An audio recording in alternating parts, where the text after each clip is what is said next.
I used to clean the floor because it used to be dusty. I used to get the mop out, clean the Wow. floor, ready for Alan Cook to come. Yeah, so It's like a red carpet almost.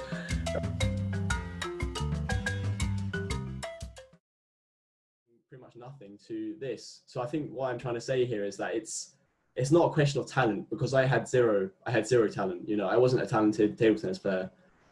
It was that drive and that hard work that got me there, and also the coaches and all the help, you know, I had, all these people, and also my family. If you don't, they're great guys, aren't they? Now our club, yeah, definitely. Rada Markovic, when I first arrived here, such a gentleman. He's Alan Cook's age. He's played Alan Cook. Has he? Playing Alan Cook, and how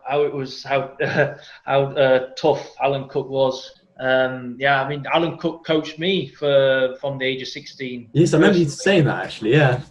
Yeah, he coached me, Alan Cook, because he only lived, I think, 30 minutes away, Chesterfield, and I'm in Worksop. So yeah, he used to come over to my glass factory. I used to bike it from school, like 20-minute bike ride uphill.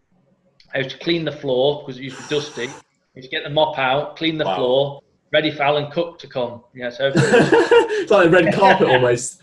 That's crazy. That was my respect to have for Alan Cook. But you know, that's great. But it's interesting. It's a different era. The way things are these days, you know, people, and I think that's actually, if you look back in that, you probably actually think, wow, I actually am really proud I did that, because that gave you a grounding for your future. You know, you learn that respect. These little hardships, you know, it only makes you tougher. Yeah, you know? Definitely. And I think in table tennis as well, I mean, I've been through coaching youngsters in an academy in Jersey for 10 years before I arrived in Germany. And I think a lot of children and juniors need to understand the relationship with sport and with training. And this, when you're training, there's a certain amount of pain you have to deal with. Definitely, yeah. When it comes to training. And little hardships like mopping the floor for 30 minutes before the coach comes, setting the tables up, and doing these extra things only makes you stronger. When you're mopping the floor, it's physical. Yeah. You get the muscles going, Craig. You start to build up the strength. Yeah, I used to be doing my side step. I've used to be mopping and doing side stepping. You know? I can always visualize that now, Craig. Yes, I'd be sweating before Alan Cook came, and also Alan Cook was a good coach, and we did a lot of multi-ball, and there was tough training, but this understanding of pain and what your body's going through. Pain, a player needs to understand what's good pain and what's bad pain. Yes, yeah. You need to understand what's good and bad, and when you're training and you're going through this suffering of I call slow pain, you know, players need to in their mind just stay calm. Just stay calm. This is good pain. It's making me better. Making me stronger. And I think this is a key element. This association with pain that an athlete goes through. This management of pain needs to be learned. That's a really good point, actually, Craig. Because we've all had our fair share of pain, and it's not just even from table tennis. It's from other things. It's from life. You know, from personal life. These types of things, and it's just. It's knowing learning, I guess, how to cope with those things and not let it affect your game, because there are going to be setbacks, and there are going to be times where you think, I don't want to do this anymore. I'm not good enough. All these players are much better than me. They're much younger than me. I literally, at the age of 17, was thinking, you know, I think at the age of 17, I played my first ever ITTF as a junior, and I was self-funded again by my parents, basically. Because obviously I wasn't in the table tennis England setup, and that was in Portugal, I think. And I was seeing these kids who were like 12 and 13 from France, you know, who'd been training, you know, daily since like the age of 7 or 8, and you know, they are so much basically better than you. You know, I was 17 at the next tournament I played, one next tournament I played, which was actually again back in Portugal, and I was playing this kid from China who was apparently like 13 or 14, you know, a couple of years younger than me, and absolutely wiped the floor with me. So it is, you know, there are times where you think, how am I going to make it? You know, and you do feel like, I thought many times like giving up, many times. And actually, I think one of the reasons I didn't was because of my family. You know, my parents kept saying to me, look, you need to keep going. You're gonna, you know, make it in the future. These types of things, you know, you should keep fighting for it. And you know, actually going back to sort of the pain. I mean, I was struggling also because I wasn't accepted by the sort of the English table tennis community almost at the ITTF tournament. So I wasn't friends with any of those people, and I almost sort of felt a little bit unwelcome. And that was quite hard actually, because I was going to each tournament. Maybe it was just in my head, I don't know, but I felt like I was sort of unwelcome to be there via them. And sometimes I had to play doubles with them, I had to play with them, and it was very awkward for me. And actually, I sort of didn't want to go because of that sort of pain. You know, I felt like I would not be accepted if I went. And also because I wasn't at that level really. But I'm really glad I did go, because these are all painful experiences for me that I learned to use to help me, you know, to grow myself as a person. You know, it was really painful for me to move actually after the first few months to Germany. You know, the first month was like, you know, amazing. I was thinking, wow, I'm in Germany, you know, playing with all these amazing players. Then you go moving away from your family and your friends. Yeah, you start to realize that. A group of people that you don't know. Exactly. And then I went through. Tough, very tough. Yeah, and I don't know about you, but when I first moved after the first few months, I was really very lonely because I wasn't friends with the guys there really. I didn't know them, and it was hard to, you know, they're coming from sort of different cultures as well, so it was hard to sort of fit in. But again, those things they build you as a player and as a person as well. And I think going back to what you said about the pain, you almost need it. You need to be ready and prepared that it's going to be a very, very painful and long journey, and the pain won't stop, unfortunately. But it's true, isn't it? The pain just keeps going eventually. It's I mean, experiences, but when you go through tough times, you kind of like in stages of your life, you like open different like chapters in the book. Yeah, that's quite right. Like open a different chapter, and the only way to open a different chapter is to go through a point where you have to come out your comfort zone. Yes. And this is what we're talking about, and going into a club in a like Bundesliga Bundesliga one. Yeah, center. a really high profile table tennis club. Putting yourself in this environment, and in the first like few days, first few weeks, it's you having to speak to new people, and this all takes confidence. Definitely, yeah. And to settle, it takes time. I mean, I remember my first big change for me in my life was, well, the first big change was going to university, moving away from my hometown. My family and friends there. That was tough, and I managed to have a great experience at university. Like the first few weeks are tough, but then you meet new people, and you're going to come across people that don't like you, but you also come across, you make new friends, and who are fantastic people that you get on really well with, no matter where they're from. It's finding those positives, isn't it? It's finding those positives in the pain, and clinging on to those positives almost, isn't it? Yeah, and it takes a lot of drive just to push through these chapters in your life. Yeah. And if I stayed in workshop my whole life, the opportunities of what you get in life, in jobs, in table tennis, or whatever you're doing, the opportunity is not going to be there if you just stay in one place. You almost have to put yourself in the environment where you're going to have the opportunities, right? And that's why we go back to the whole thing about being in a club, being around coaches. You're putting yourself in an environment where you can progress. You just have to put yourself in that environment where you get this chance to improve and further. You know, when you're in that type of environment where you're playing abroad and you're playing with players who are so much better than you, your improvement levels seem limitless, don't they? You think you can basically reach the clouds with how much you can improve as a player. And I think that is really important. So Craig, should we move on to our next topic, Yeah. which is realizing what being a pro table tennis player means.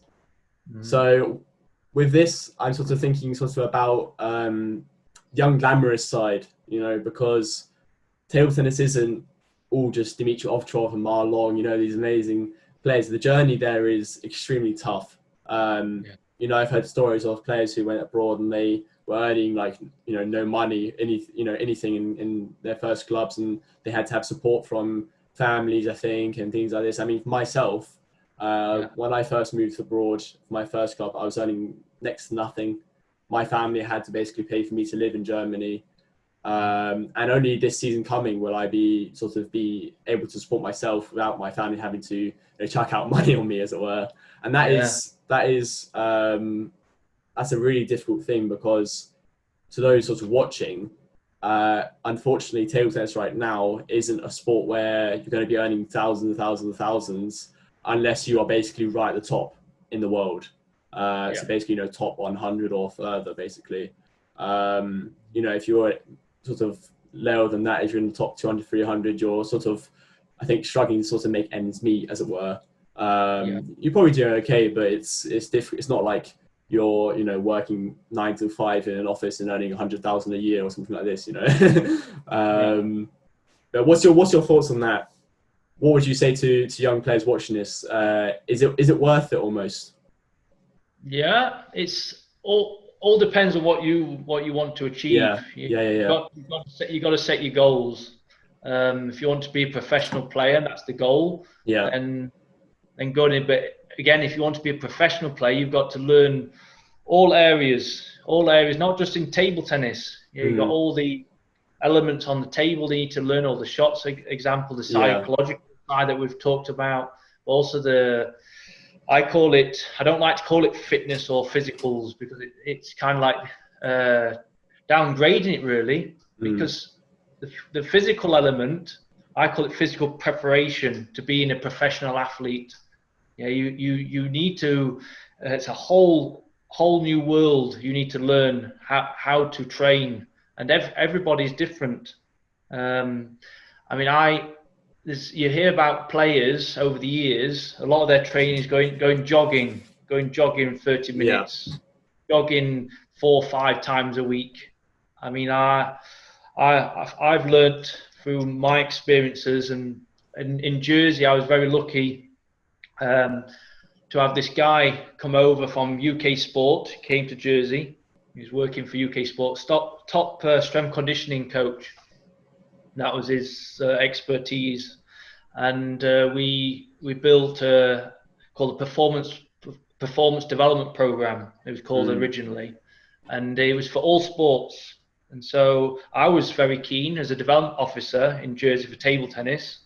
I was very keen for my players in the future to have this support and to really understand what it takes to be a professional in table tennis, in any sport. And it's not you've got all these supportive, you need to have endurance, you need to go be able to jog. But for table tennis, it's a very explosive sport. 1, 2, 3, 4, 5 seconds each point. Definitely. You need to, for me, power and strength is very important. And to build strength, it requires from under 12 to under 15 to under 18 age group, you've got to go through these stages of developing strength. Body weight exercises as a young under 12, under 15. But once you get to under 18, you need to be thinking about weight training. But that requires a special coach to teach you the lifts, the Olympic lifts, how to squat, how to do split squats, how to do lateral squats, which is great for table tennis. And you need to build the core and the legs with these movements. But it's new techniques you have to learn. But that's quite interesting, though, isn't it? Because again, if you had stayed where you were at home, you would never have had that. It's putting yourself in that environment where you can get the training and things. But it's really interesting, because going to the fitness side, I think a lot of people think that when they watch table tennis, it's just literally, ping pong, whatever. You don't need to be fit, you don't need to be strong. I personally disagree, because I think you need both. You need the skill. It is a skill-based sport in a sense, but you need to have a big fitness side, because Yes. training full day, I mean, they tell me, let me tell you something. When I went from training a few times a week to moving to Germany, in the first few months, I was like not even walking. I was destroyed in my bath, trying to get out. Trying to lift myself. I had so much pain. And The that muscle is soreness that comes with training. exactly. And Does. what you said about the physical side, get those people to, I mean, you learn the professional side of actual fitness, as it were. When I went to play table tennis at Grünwettersbach, I was learning, as I went along. I didn't know anything really about the professional side of fitness. Learning to take care of yourself, learning to listen to your body, and I heard people talking about it, saying it's really important, but I didn't understand it in a sense. I didn't believe it, because I thought, But it's like in table tennis, you have your strengths and weaknesses in table tennis with different techniques. Your backhand, your forehand top spin, or your touch around the net. What needs to develop? The same in your body. What's your weaknesses and strengths in your body, and you need to work and make your strength stronger. And if you got, for example, a weak shoulder, you need to understand. I one of my weaknesses in my body is my back. And I find if I'm not developing my muscles around my core and around my back, and the key exercise for me is squat. If I'm not doing my squats weekly, then my back becomes weak and is in danger of becoming injured.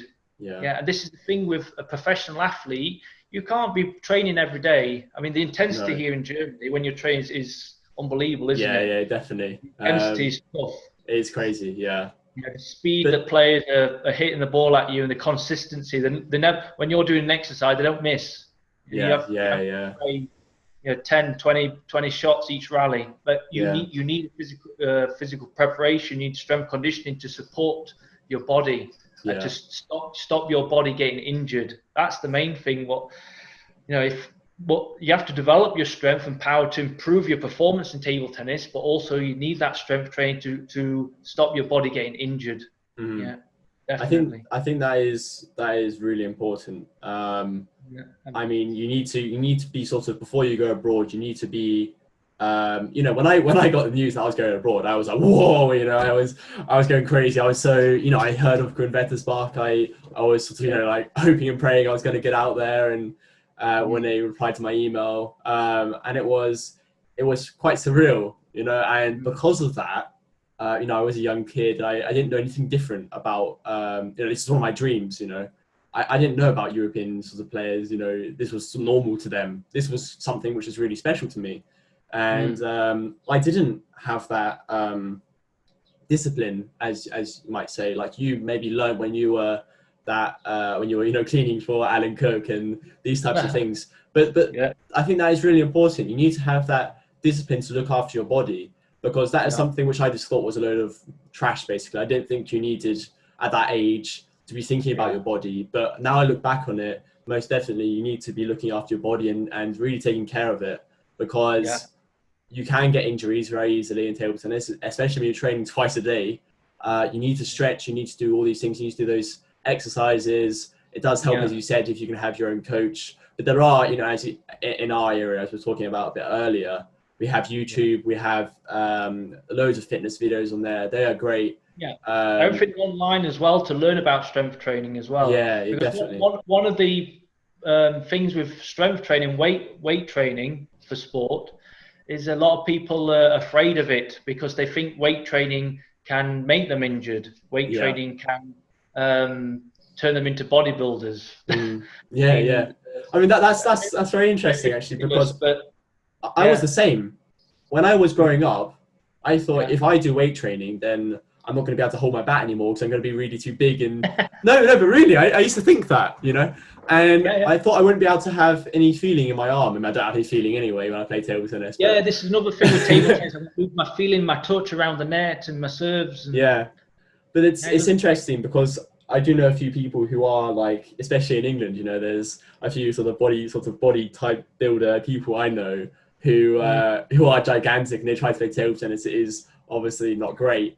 But they're genetically, their bodies exactly, it's a easily get different. like bodybuilder type Exactly. It's a different genetic extreme, isn't type. it? You don't want to be a bodybuilder, but you need to be really strong for your weight. I think that's quite important. Yeah, yeah. Um, I mean, you don't have to look like a bodybuilder to lift heavy weights. no, no, that's very true. If you're eating, 5,000 calories a day and eating whey protein, and yeah, Yeah, if your goal is to become a bodybuilder, then you can do that. yeah, But if yeah, your yeah. goal is to weight training for your sport, Mm, again, it's totally different. Your technique and how you're lifting is totally different. yeah. Yeah, I think also going back to the whole thing about what it sort of means to be a professional is that it is looking after your body. It's doing going through the pain, but I think you have to have, as you said, going back to the whole thing about having a clear goal. That is, yeah, I think, for me, the most important because if you're going into table tennis right now and thinking, okay, I want to be a top professional player, and you're thinking the only reason you want to do that is because of money, then to be honest, you're going for the wrong, going to the sport for the wrong reasons. You yeah, don't, you shouldn't go to table tennis thinking, the only reason I want to do it is because of money. Because if you want to get to that standard, the amount of pain you have to go through, it's almost like you probably will never make it really, in that sense, yeah. because Look, it's really really. tough, even to get to where we have now. I mean, the amount of sweat and, blood and tears, the whole years we've been playing table tennis is, if we look back on it now, we went through a lot, you know, and I think that's the thing. You go into table tennis because you love it. If Yeah. I think if we both didn't love table tennis right now, we wouldn't be playing. No. Because, we could easily do other things. You could, it's that's the thing, isn't it? It's the love of the sport. And if you don't love the sport, then to be honest, it's maybe not for you. No. Because I think personally, it's not really one of those things where you're going to be earning mega bucks. Not unless you are right at the top in the world, and that is insane. That's an insane level to get to. So it's sort of being realistic, I guess, as well. I mean, you've got to Yeah. have those dreams and those goals. They're really good because they keep you fighting. I mean, you might say someone might say my goals and dreams for the future are unrealistic, but they keep me fighting for what I want, and that is really important. It's that fire, going back to the fire you need. Yeah, I just think it is difficult, but you just gotta keep fighting, and that's nothing. Go back to the whole love of it. If we didn't have our passion for table tennis, I mean, I just think that with all the hard things we went through, growing up as a player, playing tournaments, going around the country, having bad defeats, having bad setbacks, you Yeah. would have I would have, as I said earlier, I would have given up because I wouldn't have had that passion to carry on. I would have done something else, would stayed home with my friends or family, gone to university, done these things. I wouldn't even look back at table tennis. Yeah. I Um, mean, we've been hearing during the lockdown and everything, there's been a lot of discussions online about yes, English table tennis and how it's going to develop in the future. I mean, I really do hope Table Tennis England really takes on board all this information, and yeah, definitely, yeah, hopefully, there will be a strong national centre. yeah, I mean, me coming from a sport development background, what I studied, I studied sport development at university for four yes, years, yes, yes, and I know how tough it is to set like a national centre up to within an organisation like Table Tennis England. They need to be really focused how they're going to support their players that are really dedicating themselves, like yourself, Matthew, really dedicating themselves and putting money into their table tennis, going abroad, and table tennis needs to support like you guys. I mean, you're top 50 in the under 21s in the world rankings. Some, yeah, that. I mean, Jason Suguru was speaking about you, which was fantastic. I mean, Jason Suguru was a great player in the 90s, playing all the Grand Prix. He was one of the superstars yeah, of the yeah, Grand Prix. yeah. No, he's a For good him to guy. say that about you, that you should be given an opportunity to play for England is commendable, Matthew, and things Thank like you. that should only Yeah, motivate you. But yeah, table definitely. tennis, Yeah, they should be looking at all these things, how to support their dedicated, talented players, um, and professional table tennis players deserve to be paid. yeah. They deserve. They deserve to be paid a wage if they're Yeah, going to keep yeah. being professional players. I mean, that's it though, isn't it? I was thinking about this the other day. Is about sort of the uh, there is no sort of if you compare football to table tennis, for example, I Yeah, would not say that a footballer has more skill than a table tennis player. I no, mean, I can't see that. I mean, no, footballers are getting paid millions upon millions. You know, table tennis yeah, here, what is struggling to break even yeah, most of the time. You know, I mean, it's uh, again, it's crazy. I think, and yeah, I think that is the problem is that we don't have enough funding in the sport yeah. in England, which is why we I think can't. the thing is, over the years, I think the focus has been on participation. All the money has been going to grassroots and Yeah, increasing the participation rate in table tennis, which is fantastic. yeah, But you can't have participation without the elite, without the performance. I call it mm, performance. So you got participation, performance. You can't have one without the other. So if no, you're putting all the money into participation and not putting any money into performance, then you're going to lose all your role models for all this big base of participation. You're going to lose all your role yeah, models for these yeah, youngsters yeah, coming through. yeah, yeah, This yeah. is the problem, and I this mean, is sport development. It's like a bowl of spaghetti, and yeah, it yeah, requires yeah, intelligent people to make all the connections. yeah. It's quite right. This is I sport mean, development. talking from sort of my experience of playing in Germany in German tournaments as well, because you know I don't. I also play in sort of local German tournaments and occasionally in England. But you know, if you go to a German tournament now, you have decent. Depending on which tournament you go to, of course, you can have some really good players going there. You can have like basically even better than a Grand Prix level in England, really. Some of the players that go have like second Bundesliga standard, and it's quite interesting because um, the price difference between a German tournament and a Grand Prix in England.